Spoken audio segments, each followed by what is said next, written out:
Au nom du Père, et du Fils et du Saint-Esprit. Amen. Viens, Esprit de sainteté, viens, Esprit de lumière, viens, Esprit de feu, viens nous embraser. Évangile de Jésus-Christ selon saint Luc. Dans la synagogue de Nazareth, Jésus déclara: Amen, je vous le dis, aucun prophète ne trouve un accueil favorable dans son pays.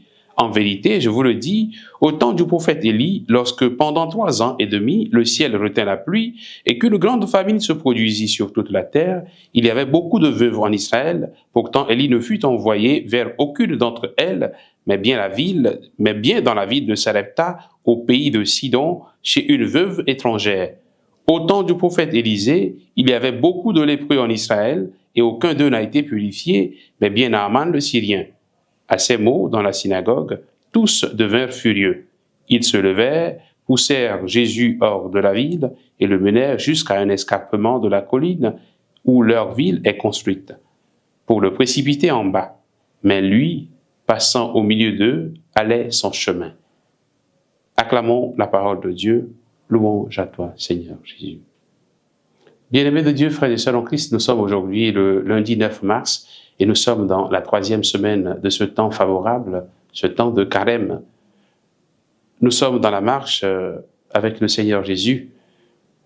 Dans sa parole aujourd'hui, frères et sœurs, nous retrouvons notre Seigneur dans le lieu de prière de la communauté juive, ce lieu qu'on appelle la synagogue. C'est ce lieu de rassemblement et de prière que les Juifs avaient depuis le temps de l'exil à Babylone. Ils se retrouvaient là parce que à Babylone, il n'y avait plus de temple. Donc, ils ont gardé cette habitude depuis le temps de l'exil, même quand ils sont revenus chez eux à Jérusalem, bien que le temple, à un moment donné, a été reconstruit, ils ont continué de se retrouver aussi dans les synagogues. Jésus, dans l'évangile d'aujourd'hui, se retrouve en Galilée, à Nazareth, où il a grandi.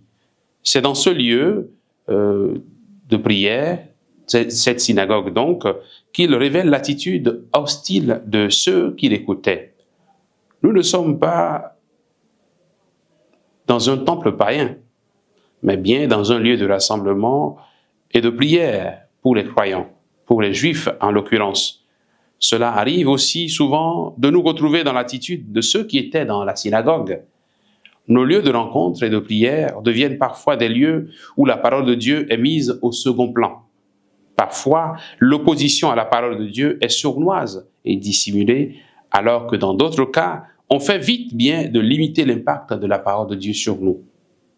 L'incohérence et la contradiction se voient si bien souvent.